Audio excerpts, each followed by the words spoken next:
Hey everybody, Marcus here. Nietzsche's critique of Cartesian subjectivity sets the stage for a critique of the kind of enlightened politics that this subjectivity makes possible. Nietzsche articulates this political critique as an attack on Rousseau. Rousseau's politics assumes that individual Cartesian subjects who exist peacefully and harmoniously in the state of nature will eventually join together via a social contract. His thought contains at its very heart the same conception of human subjectivity that Nietzsche attempted to reject with Descartes. Nietzsche's critique of Rousseau's politics thus reads as an extension of the critique of Cartesian subjectivity we have covered in the last video. Nietzsche does not directly challenge specific terms from Rousseau's political thought, such as general will or social contract. Rather, he mounts a more characteristically Nietzschean attack on Rousseau's political thought, attacking Rousseau at the level of fundamental ideas and first principles.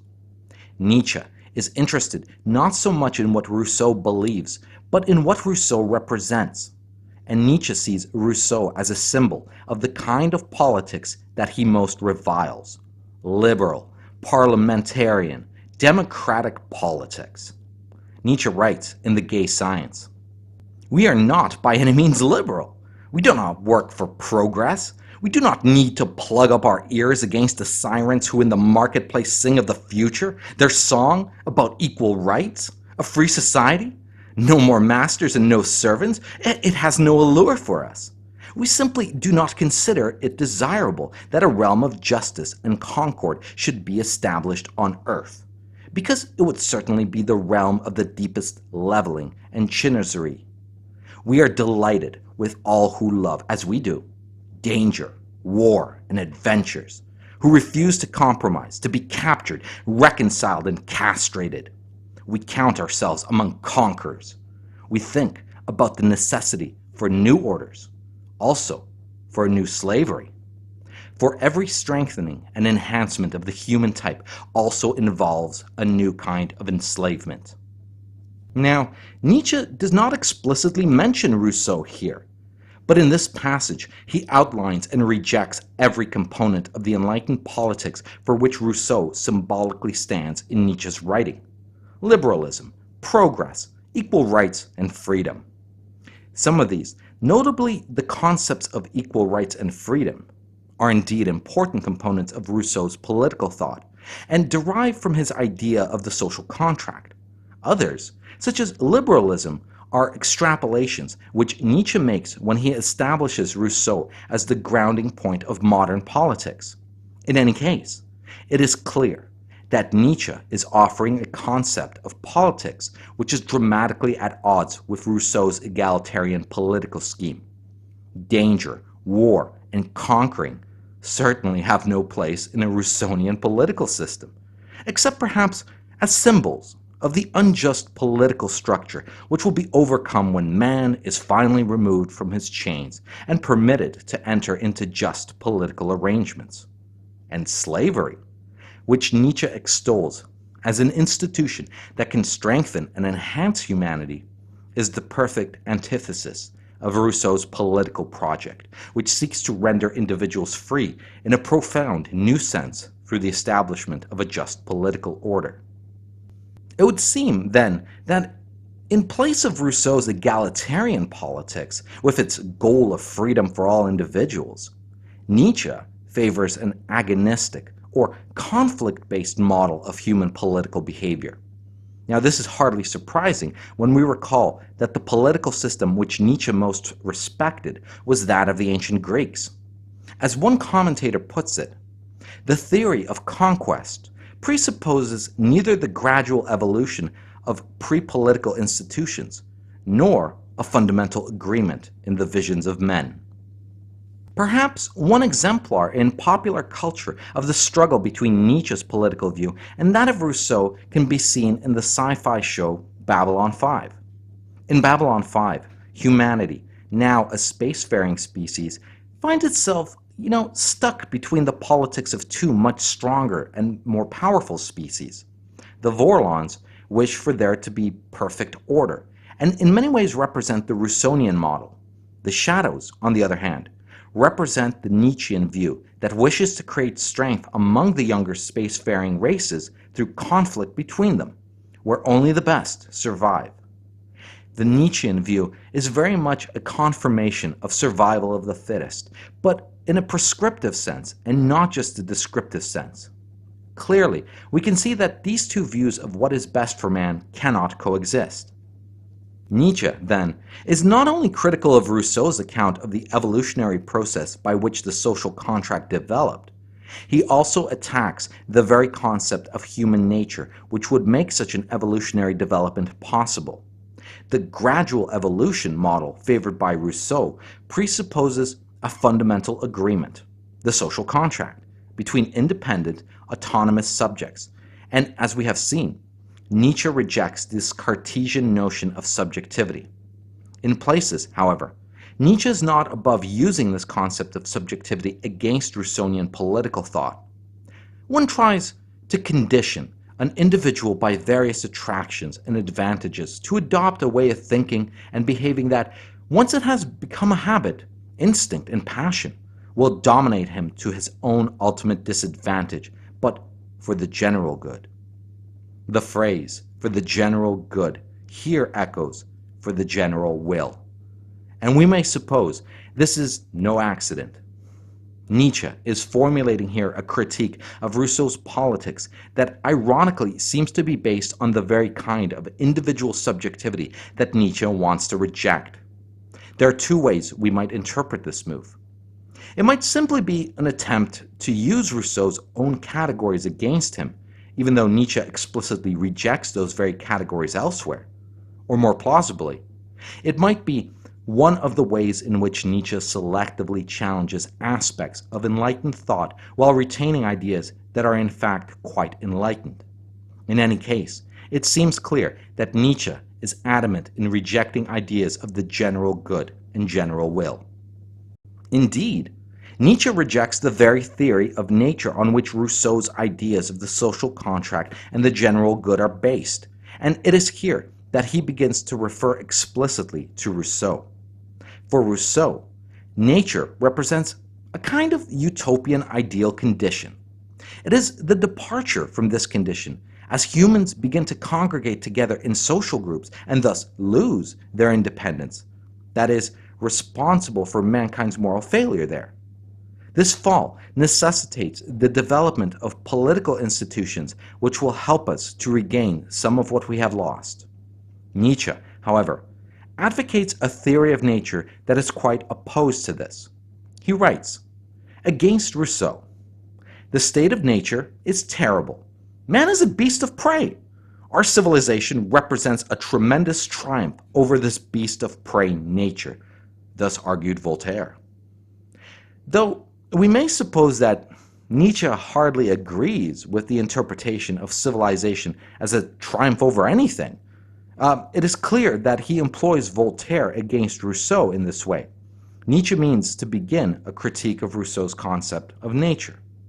Nietzsche finds Rousseau's idea of nature to be a naive and unrealistic depiction of humanity's natural state.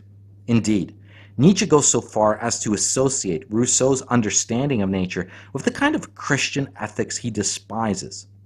Rousseau's concept of nature, as if nature were freedom, goodness, innocence, fairness, justice, an ideal, still a cult of Christian morality fundamentally.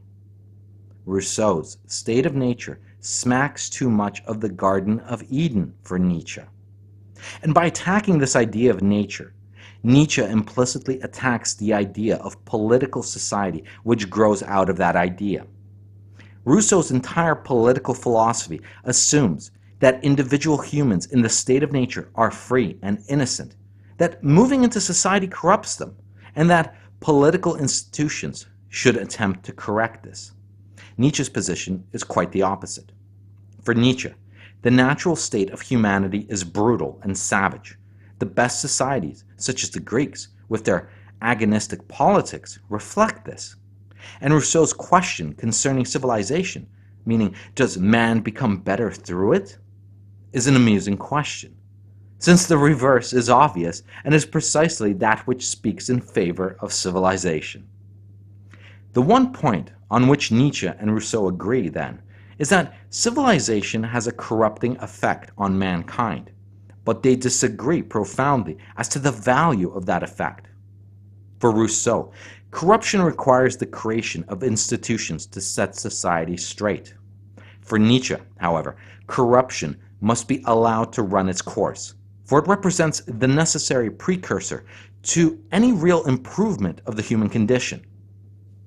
Rousseau's tendency towards correction and reform of the ills of civilization can easily be translated into a political doctrine, and it is against this type of reform that Nietzsche offers some of his strongest rhetoric. Nietzsche writes in Human, All Too Human, "There are political and social fantasists who with fiery eloquence invite a revolutionary overturning of all social orders in the belief that the proudest temple of fair humanity will then at once rise, as though of its own accord.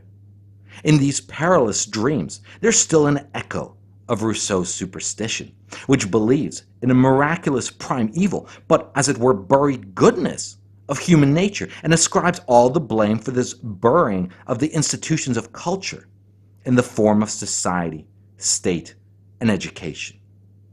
Now here, Nietzsche's critique comes into a full-fledged attack on Rousseau as a revolutionary fantasist. The particular form of revolutionary thought and activity with which Nietzsche associated Rousseau was, well, of course, the French Revolution. Now, to be fair, Nietzsche may have too readily associated Rousseau with the revolution, and may have attributed to Rousseau a desire to return to the state of nature that Rousseau actually never had. But for Nietzsche, Rousseau represents an avatar of modern politics, the kind of politics that received its most dramatic expression in the French Revolution. Whether or not this is a valid criticism of Rousseau, this is the way in which Nietzsche symbolically made use of Rousseau. As Walter Kaufmann notes, Nietzsche did not believe that by returning to nature, man would become good, or that liberty, equality, and fraternity were close to the state of nature. His view of nature was much the opposite. By returning to nature, man would only become a beast of prey, or a Catilinarian criminal. The people following Rousseau might find themselves transformed into a revolutionary mob thirsty for blood. Here, we see again Nietzsche's opposition to a Rousseaunian concept of nature, and something more. Kaufmann is suggesting that this rejection of Rousseau's idea of nature should be explicitly tied to Nietzsche's critique of revolutionary politics. This revolutionary politics, in turn, is fundamentally linked to every manifestation of the modern state. Kaufmann writes, "Nietzsche recognized in the citizen of Geneva one of the main forces contributing to the origin of the modern nation-state. Since it was Nietzsche's profound concern to counteract the influence of the modern nation-state, he was opposed to Rousseau. For the nation-state seemed to Nietzsche the arch-enemy of nonconformity, self-realization, and the single one's remaking of his own nature." Now, Kaufmann is arguing that Nietzsche's attack on Rousseau's concept of nature leads to the broadest possible critique of Rousseau as the symbol of all modern politics. Numerous passages from Nietzsche's works indicate that he linked Rousseau with the French revolutionary politics, and hence with the modern democratic state in general. In The Will to Power, Nietzsche writes, "The French Revolution as the continuation of Christianity. Rousseau is the seducer." Now, by stigmatizing the revolution as a mere continuation of what Nietzsche saw as a bankrupt ethical scheme, and by installing Rousseau as the man responsible for this continuation, Nietzsche attacks both revolutionary politics and their putative author, Rousseau. In Human, All Too Human, Nietzsche explicitly cites Rousseau as the origin of the revolution. He says, "It is not Voltaire's moderate nature, inclined as it was to ordering, purifying, and reconstructing, but Rousseau's passionate follies and half-lies that called forth the optimistic spirit of the revolution against why I cry, Escarcer l'infâme, crush the infamous. We should note here the interesting way in which Nietzsche employs Voltaire's slogan, crush the infamous, against Rousseau. Nietzsche is able to make use of this slogan, which was originally directed against the church, precisely because he equates Rousseau's politics with the ethics of Christianity. We should also note the way in which this critique of Rousseau constitutes a criticism of enlightened ideas about progress and optimism. However, Nietzsche, ever complex, goes on in the same text to defend enlightenment against the revolution. Rousseau then went on with perfidious enthusiasm to set the Enlightenment too on its fanatical head, which thereby itself began to glow as though in a transfigured light. The Enlightenment, which is fundamentally so alien to the Revolution and left to itself, would have passed quietly along like a gleam in the clouds, and for long have been content to address itself only to the individual. Here, Nietzsche seems quite nostalgic for a pure, more abstract, less politically tainted kind of enlightenment. And this may seem surprising until we recall that Nietzsche's relationship with the Enlightenment is ambiguous in precisely this way. He cannot bring himself to mount an all-out attack on Enlightenment. Too many of its own ideas remain his own. But he can certainly attack specific manifestations of the traditional Enlightenment, and his critique of the Revolution is precisely this kind of critique. In his later works, Nietzsche becomes quite graphic as he develops this critique. In Twilight of the Idols, he writes, "I still hate Rousseau in the French Revolution. It is the world historical expression of this duality of idealist and rabble." The Enlightenment that Nietzsche wishes to pursue is not the Enlightenment of the French Revolution and Rousseau. This association of the Revolution with its rabble brings us to another important part of Nietzsche's critique, and that is his attack on Rousseau's egalitarianism. Rousseau advocates a very specific kind of social equality, one aimed at providing the maximum possible amount of individual freedom in a society. So, if we wish to characterize Rousseau as an egalitarian, we must qualify that term by also stating that Rousseau's egalitarian project is carried out in the name of freedom for a kind of enlightened Cartesian subject. If we understand Rousseau's egalitarianism in this specific sense, then it becomes clear that Nietzsche will have nothing to do with Rousseau's project, since that project is based on a variety of subjectivity which Nietzsche has already rejected. We can recognize this reluctance on Nietzsche's part to adopt any notion of freedom or individuality which depends upon a Rousseaunian politicization of Cartesian subjectivity.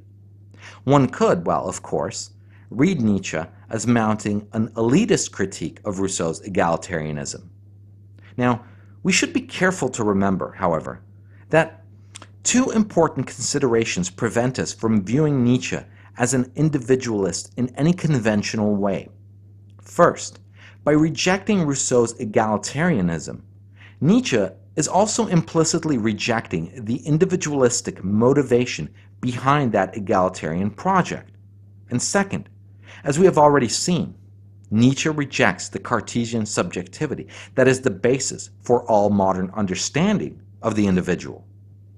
Now, it has been suggested by some commentators that Nietzsche's rejection of Cartesian subjectivity in the specifically political context of individualistic egalitarianism should be understood as part of a much larger project.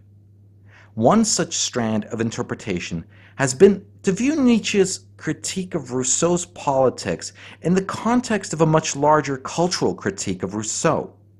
One critic argues that Nietzsche's opposition to Rousseau at first takes its origin not in the question of the city, the state, the law, or the type of government, but in the problem of culture. For the philosopher Blondel, the problem that Nietzsche had with Rousseau was in part political, but this was only one aspect of a deeper problem. The problem lies elsewhere, Blondel writes, to me, at the level of the underground basis of the question of culture, and not on the surface level of political opinions, nor even on that of political philosophy. Now, while Blondel's characterization of political thought as a surface level is perhaps limited, his approach, well, is an interesting one. For Blondel, the question of particular political forms or positions is a secondary one. Blondel believes that Nietzsche was able to reject Rousseau's egalitarian politics simply by claiming that Rousseau's position represents the decadence of modern culture. Rousseau's politics depends heavily on an enlightened idea of the self. Therefore, if Nietzsche rejects this idea, as we have seen that he does, then neither Rousseau's egalitarian individualism nor any other kind of political position that relies on this kind of subjectivity will be acceptable to Nietzsche. And any kind of culture based on this concept of subjectivity would naturally be open to a Nietzschean attack. In this case, Nietzsche dismisses the modern culture of individuality as decadent. Gerhard Gaume takes a position that is in many ways similar to Blondel's. Gaume argues that Nietzsche's dialectic of enlightenment is about the cost of the concealed Rousseaunian consciousness of modernity. For Gaume, as for Blondel, Rousseau represents to Nietzsche a symbol that is political only on a surface level. Beneath this, Rousseau seems to signify the broader, deeper kind of cultural modernity that Nietzsche wishes to attack. Rousseau's social physics is only apparently a distinct political philosophy. For these thinkers, then, Nietzsche's attack on Rousseau is only superficially political. Beneath this, it is fundamentally ethical or cultural. Now, a look at Nietzsche's writings supports a broader reading of Nietzsche's critique of Rousseau. Although Nietzsche's critique of Rousseau may be read broadly to include ethics and culture, this by no means should cause us to underestimate the very real political significance of that critique. In The Will to Power, Nietzsche writes that Rousseau is a symptom of self-contempt and heated vanity, both signs that the domineering will is lacking, and goes on to say that Rousseau was, beyond a doubt, mentally disturbed. Clearly, Rousseau represents some kind of cultural decadent for Nietzsche. In Daybreak, Nietzsche describes Rousseau as a moral tarantula. Now here, Nietzsche seems to formulate an ethical critique of Rousseau. You have the choice of concluding with Rousseau that this pitiable civilization is to blame for our bad morality, or against Rousseau, that our good morality is to blame for this pitiableness of our civilization. So clearly, there is in Nietzsche's work a critique of Rousseau's ethics and of Rousseau himself as a cultural decadent. However, this must not cause us to underestimate the importance of Nietzsche's critique of Rousseau as a political thinker. Nietzsche criticizes Rousseau's political ideas and the concept of nature on which these ideas are based, as well as Rousseau's individualistically motivated egalitarianism. Now, these are essentially parts of Nietzsche's overall critique of Rousseau. In addition, these political critiques are rooted in Nietzsche's hostility to the enlightened, Cartesian idea about subjectivity, in which Rousseau's politics are grounded. Nietzsche's fundamental rejection of Cartesian subjectivity makes it impossible for him to accept any political system based on Cartesian concepts, as the politics of Rousseau, the French Revolution, and modern democracy clearly are. Through Rousseau's discussion of the ways in which autonomous Cartesian subjects voluntarily join together via social contracts and try to create just political societies which will adequately protect individual freedoms, Rousseau articulates the enlightened politics of modernity, the politics of Cartesian subjectivity. The rejection of this politics forms the political component of Nietzsche's attack on enlightenment in its conventional form. Now, in the next video, we will consider Kant and Nietzsche's critique of Kantian morality. But before doing so, let us use Kant to show briefly how morality and politics can combine in Nietzsche's critique of enlightened modernity. In the Antichrist, Nietzsche asks, did not Kant find in the French Revolution the transition from the inorganic form of the state to the organic? Did he not ask himself whether there was any event which could be explained only in terms of a moral disposition of mankind? An event which would demonstrate once and for all the tendency of mankind towards the good? Kant's answer? This is the revolution. For Nietzsche, then, Kant's ethics and Rousseau's politics, that is, the politics of the French Revolution, are inextricably tied together. Both represent fundamental aspects of enlightened modernity, which is precisely what Nietzsche means to criticize. Kant was, for Nietzsche, a plebeian, and a plebeian who manifested a Rousseaunian egalitarianism. It is this, in addition to Kant's secularized Christian morality, which Nietzsche wished to attack. Now, if we were to summarize the position of both men, we could do it as follows. Rousseau has argued that the state of nature was in a way a form of utopia for man. Through the advent of civilization, man had introduced the inequalities Rousseau saw in his day and wished to resolve through the idea of the social contract, which would empower we, the people, while retaining the freedom of individuals, the ideal being some form of egalitarianism. Nietzsche completely rejects Rousseau's thesis that the state of nature was some utopian ideal and paints the state of nature, much like Hobbes before him, as a violent and brutal place. By doing so, Nietzsche undercuts the entire Rousseaunian project right at the root. However, the more interesting critique is the moral critique. Nietzsche sees Rousseau's politics as little more than the leveling device of Christian morality. Now, if Nietzsche hated anything at all, it would be all forms of politics and attitudes that attempted to level human beings. Concepts like equality, egalitarianism, socialism, democracy, and of course, Christian morality are all leveling devices. Now, as a side note, the Christianity that Nietzsche knew was the Protestant variety. Now, I bring this up because Catholic doctrine is radically different on theological grounds from the nominalism of Luther and the various sects of the Protestant Church. Now, each of these ideas in their own way try to make people equivalent. Judeo-Christian morality has a special place for Nietzsche as a leveling device because he believed it is, if not the original leveling device, then surely one of the earliest, upon which all other forms of leveling were ultimately based on. Remember, Judaism precedes democracy. Nietzsche was also shown to attack Rousseau personally, calling him mentally disturbed, a moral tarantula, a decadent.